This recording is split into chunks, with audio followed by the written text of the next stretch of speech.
Baseball season is here at last, and the excitement continues all season long at DraftKings.com, the official daily fantasy partner of Major League Baseball. Daily fantasy means no season-long commitments. Why wait until the end of the season to claim victory when you can win huge cash every day? Hurry to DraftKings.com now and enter promo code PARDON to play for free. You could win part of the $300 million in prizes being awarded this season. Enter PARDON for free entry now at DraftKings.com. That's DraftKings.com. Pardon the interruption, but I'm Mike Wilbon. Tony, researchers have discovered deer eat live birds. Who doesn't? I don't. I don't eat live birds. Really? I've never seen a deer. I came home last night and there are 2 deer on my front porch. Imagine if I had swallowed all those feathers. You'd have to give me the Heimlich maneuver or we couldn't do the show. Got to spit those feathers out, pal. Welcome to PTI, boys and girls. In today's episode, the Niners say they're not trading Colin Kaepernick. Steph Curry has a magical moment, and Jim Boeheim says he is not going anywhere. But we begin today with Ndamukong Suh reportedly going to the Miami Dolphins for what we like to call quarterback money.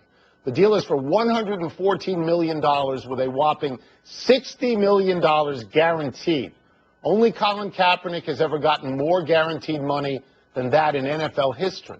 Wilbon, is Suh a defensive tackle worth what a quarterback is worth? Not really, Tony. And by the way, it's not worth $114 million. It's worth 60. Okay, it's worth 60. That's what it's worth. But that's the he's not most. Getting that. That's the most ever. Okay, I mean, you know, the most ever always moves up because we live longer. And would you like a $60 million guarantee? I would. I'd like a $60 million guarantee. Is he worth it? Is he relative to a quarterback? Yeah, a middle-of-the-road quarterback. Not to Tom Brady or Peyton Manning or quarterbacks, you know, not even Russell Wilson. No, he doesn't have that kind of impact on the game. But we have seen a person playing that position have that kind of impact. Well, J.J. Watt did. Reggie White did more famously and on a Super Bowl winning team. It happens. Is Suh one of those guys? Is he Watt or White? I'd say just under it. Just under. I mean, to me, Ndamukong Suh, if he has a year like J.J. Watt just had, he's worth it. J.J. Watt influenced the game as much as any quarterback this past season. 1 year. Yep. But a quarterback's expected to do what? You guarantee $60 million, you want every year. J.J. Watt was on a 2-14 team. If you want it every year, then you have to take into account that $114 million may be the total package if he gives it to you every year. Here is my pushback on Ndamukong Suh. It's really quite simple. What? He has earned the reputation as the dirtiest player in the league.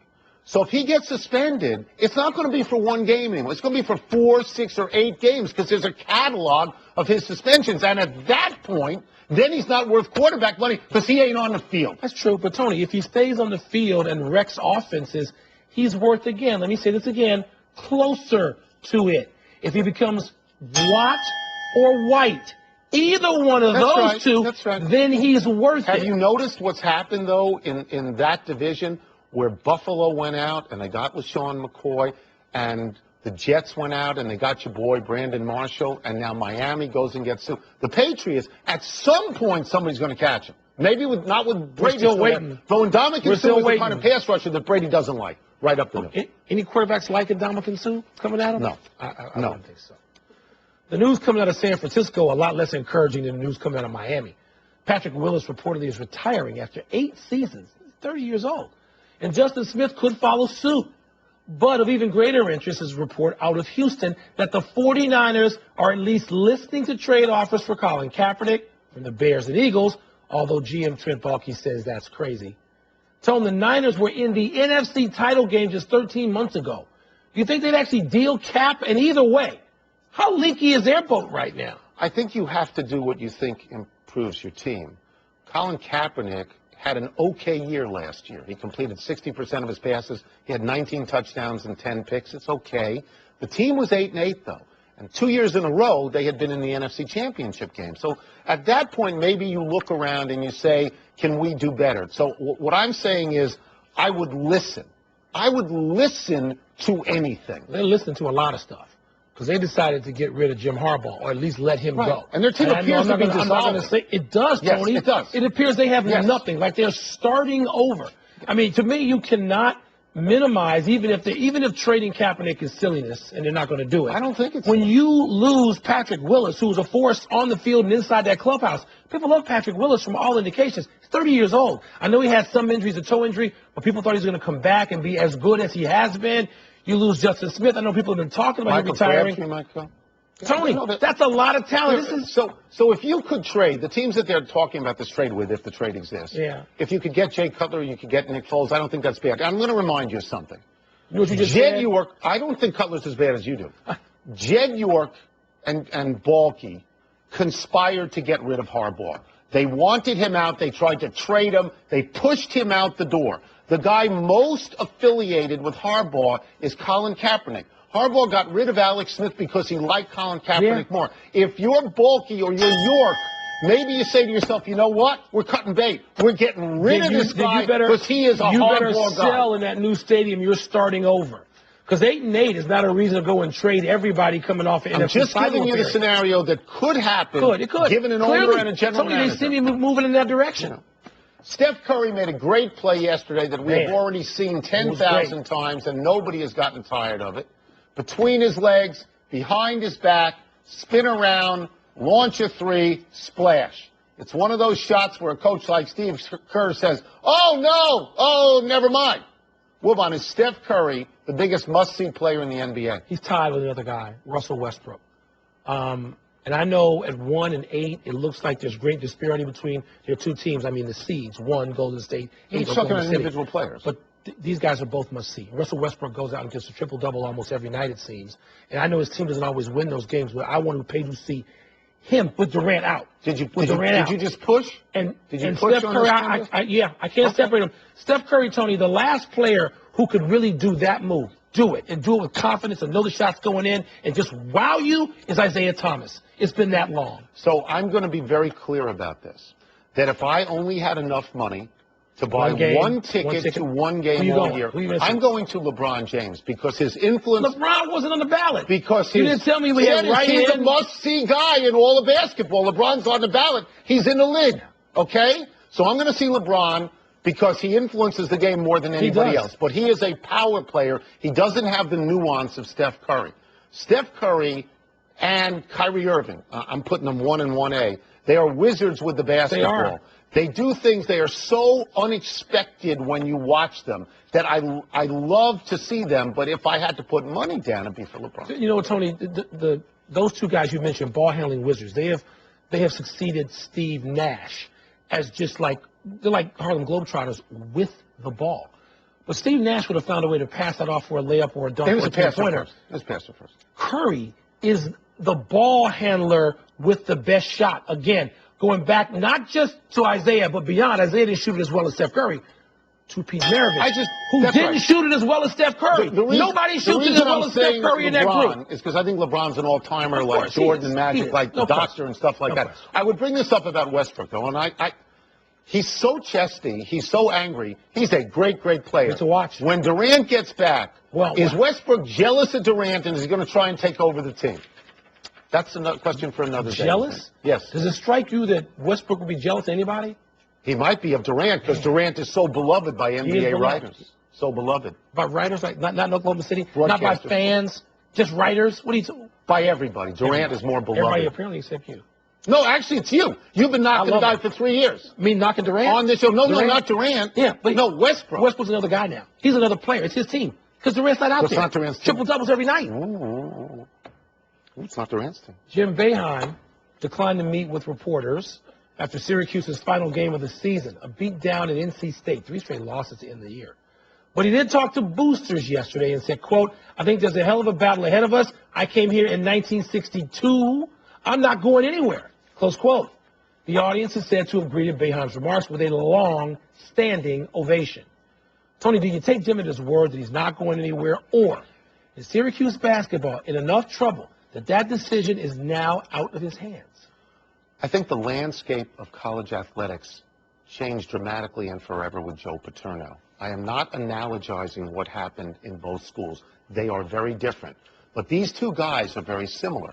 They've spent their entire professional careers at one school. Jim Boeheim went as an undergrad to Syracuse. They've won national championships, okay? So they're very, very important. I understand what Boeheim is saying, that he's not going anywhere. I understand why the boosters don't want him to go anywhere. But I think it's possible that the administration at Syracuse University is going to just say, hey, hold on, we've got to think about this. So I think I would keep Jim Boeheim, you would keep Jim Boeheim, but I think it is possible the decision is not his. Yeah, I think that's possible too, Tony. I think it depends on what happens next year. I mean, when he's got players coming in before Syracuse loses these scholarships over a period of years. Good plan. When I heard this, I thought that there's no one in my lifetime who has been affiliated with a major program as long as Jim Boeheim, because as you mentioned, Paterno attended Brown. Yeah. He coached at Penn State. Boeheim played Jim Boeheim is Syracuse basketball. Yes, I know there was some success before. Yes, he is. Yeah, but the success that we know is Jim Boeheim's. Totally. And so he's not going anywhere else. He's not going to pop up and coach some other place. He's not going to be like Larry Brown, where at an advanced stage he'll get a new job and, by the way, win a championship. Look, we're not talking about the differences with Paterno. We're talking about the law and things that are completely unacceptable. That is not the case with Jim Boeheim. So those boosters and people in Syracuse who love Boeheim to the level, to the extent they do, how much will they influence the administration that also loves them? I think Syracuse certainly has to wait for the appeal to see if Jim Boeheim knocks any of these things down on appeal. Right. I think he'll be there next year. I think he may be there for a while, but at some point, not everybody gets to plan their own way out. That's right. And how long do we want to do this at 70, going on 71 years old? How long do you want to deal with this? He loves being a basketball coach. He's a great basketball coach. We have thankfully arrived at the greatest expanse of the college basketball season, the conference tournaments and the NCAA tournament. Tonight we have a possible Cinderella story. 11-21 Furman, the Paladins, last place in the Southern Conference against 27-6 Wofford. Winner take all in a one-bid league. Wilbon, are you rooting for the underdog or for the team deserving of a place in the tournament? They're one and the same, because if Wofford gets into the tournament by winning, Wofford is the underdog, no matter who they play. In the first round, they're going to be We're not one and the same. Furman is the underdog here. No, that's the underdog tonight. Right. What I'm saying is, I'm seeing the largeness of March. Okay, the largeness of March is I want Wofford to win this game because they've earned it. Right. And then Wofford's going to be the Cinderella when they get in the tournament, no matter who they play in the first round. Sure. I'm rooting for Wofford. I watched this game, not quite this game, over the weekend. I watched Belmont and Murray State. Now, no, because Belmont's a good team, and they've been in there a bunch of times. 20-some wins. But they beat Murray State. They beat this lefty, backing away, three-pointer at the buzzer. Murray State wins games in the tournament, by the way. And here's what happens. They're not going to be in the tournament, though. This is what I don't understand. They're ranked 25th in the country going into this week. They had a 24-game winning streak, and now they're going to be bounced. And instead, Indiana is going to get in. I wouldn't put Indiana Oklahoma State is going to get. Come on, Tony. Why should they be bounced? Oh my God. You're speaking up for mid-majors. I am. How dare you? Majors, not even mid-majors. I don't even know you. No, because a team like that deserves it. Every year I say this, and for the most part, you say, I want to see the big program. You missed the games this weekend. There were some great games this weekend. I saw Virginia, Yale, Dartmouth. At the end, some big kid makes a Yale sort of gagged.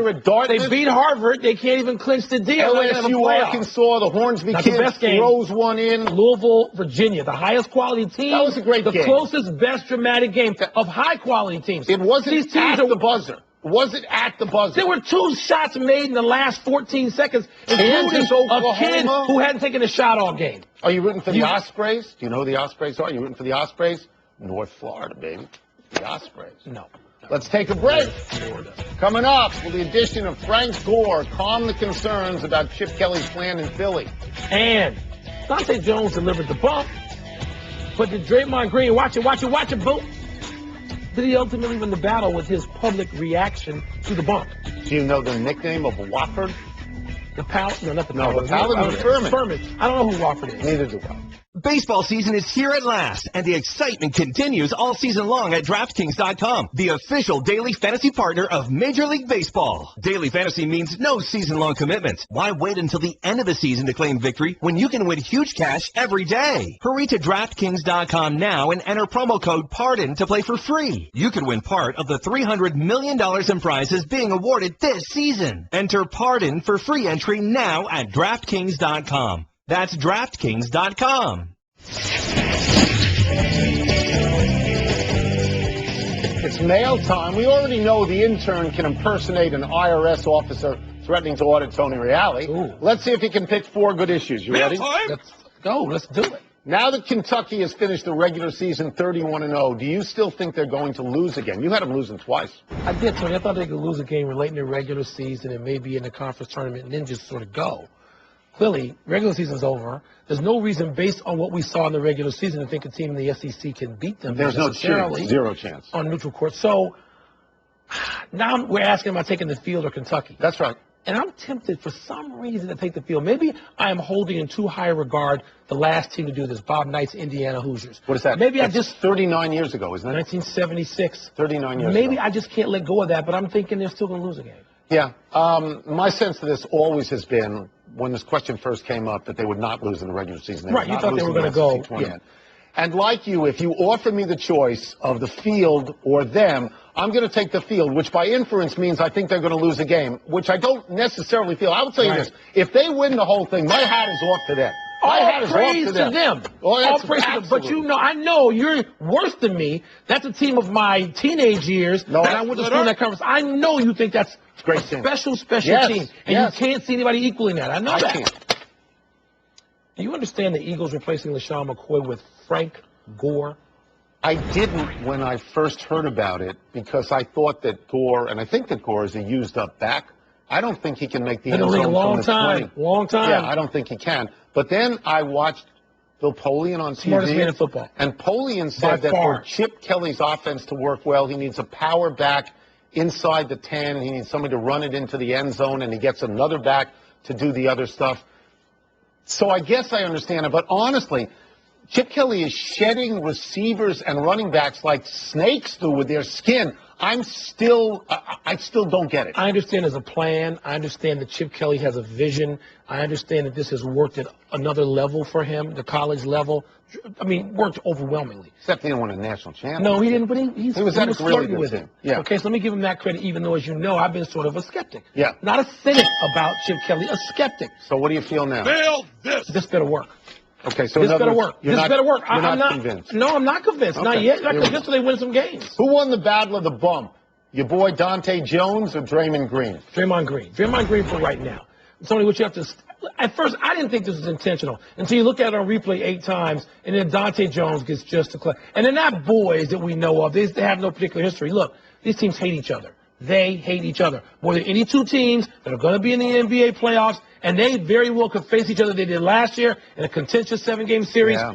This is must-see TV if they play each other. It's intentional. It's no big deal to me. Dante Jones won originally, and then Draymond Green won because he had the opportunity in holding a press conference to essentially call Dante Jones a bench-sitting, not playing non-factor. Said he needed the camera time because he hadn't gotten any camera time. Absolutely crushed him. I believe the Clippers are an annoying team. I believe they whine like the Houston Rockets. I am told that everybody hates everybody on that team. And you know where I am on Golden State. I like Golden State more. Look, simple. Dante Jones understands his role in the NBA after all this time. You know what? When your job is coming off the bench, you got to irritate the opponent. He did that, and Draymond Green did the job of the starter who said, "Who are you?" Should the PGA Tour promote Dustin Johnson as a compelling redemption story? Not yet. He had a wonderful tournament. He was helped out by the fact that Holmes blew up early in the final round and that Bubba Watson blew up late, and his putter saved him all day. Look, there's a certain mystery surrounding why he didn't play on the tour for 6 months. Yeah. Okay? He says he took a leave of absence to get his head together, but it has also been reported in mainstream media that he failed some drug tests. All right? He denies that, but that's what's being reported. So as tempting as it is, because he's a charismatic figure on a golf course. He's big, strong, he's athletic, he hits it a ton. He's got celebrity wife. He's got a celebrity wife. So, but I would hold off. It says, as we've seen with Josh Hamilton, you just don't want to rush in where there's a question of lifestyle. There's no need to do it. The PGA is not going to sell that many tickets or gain that many eyeballs from anything that Dustin Johnson does. And I like watching him, too. Well, he could be a dominant player. Tony, we're a long way from dominant. How about just a consistent player who avoids controversy? We would wait. No question. Enough email. Let's take one last break, but still to come, a soccer manager gets the boot, but secretly sticks around. And could the Chicago Bears really part ways with Jay Cutler? So in soccer, they're called managers and not coaches. Managers. Right. Like in baseball. Yeah. Okay, I just want to make sure. They don't wear it. Happy time, people. Happy 50th birthday, Brian Bosworth. The Bos was a great college player at Oklahoma. All-American 2 years in a row, but barred from a bowl game for discovery of steroid use. Bosworth was a complete bust in the pros, though, lasting only 2 years with Seattle due to injury. And now you can see him in commercials with fellow busts Matt Leinart and Heath Schuler. The only two-time winner of the Butkus Award when he was no Dick Butkus as advertised when he was coming into the league. Happy anniversary, Kemba Walker. Around this day 4 years ago, you hit a step-back jumper to lead UConn into the Big East Tournament semifinal and eventually the Big East and NCAA championships. Walker's been a solid pro in Charlotte, but he's been out for the last 6 weeks as the Hornets try to become the bottom-feeding 8th team in the Eastern playoffs. They would tell them they couldn't beat Atlanta, but with Kemba Walker in the lineup, they are a much better team. They are a playoff team. An eventual happy trails to Ricardo Ferretti. The coach of a Mexican League soccer team was tossed from a game and tried to circumvent the ejection by crouching down and trying to hide behind the bench. At least Bobby Valentine had the panache to wear a fake mustache when he managed the Mets. The fake mustache. Remember that? That was good. Managers used to try to find ways in those old ballparks, going somewhere and sitting and looking. You can't do it. Can't do it. 2 corrections. Wofford's nickname is the Terriers, and the 49ers went to the NFC title game 3 years in a row, not 2. My bad. Let's go to the big finish. Let's do it. Dan Bernstein in Chicago says the Bears are actively shopping Jay Cutler. Is it over for him? Tony, when this gets out like it is, especially all over Chicago, it seems like it could be his last days. I don't know. NCAA is going to crack down on those crop-top jerseys. Like the crop-top. I like the halter top. Floyd Mayweather hasn't knocked anyone out in 4 years, but reportedly dropped a sparring partner with a body shot. Is that significant? It's just going to be one bit of hype after another till May 2nd. I don't care about that. Donald Trump's in a scuba diver to retrieve Rory's 3-iron. He threw it in that lake. Your thoughts? I thought it was great theater on the part of Donald Trump. I really did. Last one, Matt Finals tonight. Manhattan and Iona. Who you got in that one? Iona's 20-67. They have stuff together. Had games like Wake and Arkansas. I got Iona. We're out of time. We'll try and do better the next time, and I'm Tony Kornheiser. I'm going to take Manhattan. I'm Mike Wilbon. Same time tomorrow, Knucklehead. ESPN Radio, bringing you directly to the biggest events in sports. Center field, well hit, Hunter back, out of here! From opening day of baseball, Throw to the plate, safe at the plate! right through the World Series. For the 3rd time in 5 seasons, the San Francisco Giants are the champions of the baseball world. Whether it's LeBron, Chris Paul, or Kevin Durant, when the NBA tips off, ESPN Radio is right there when a champion is crowned.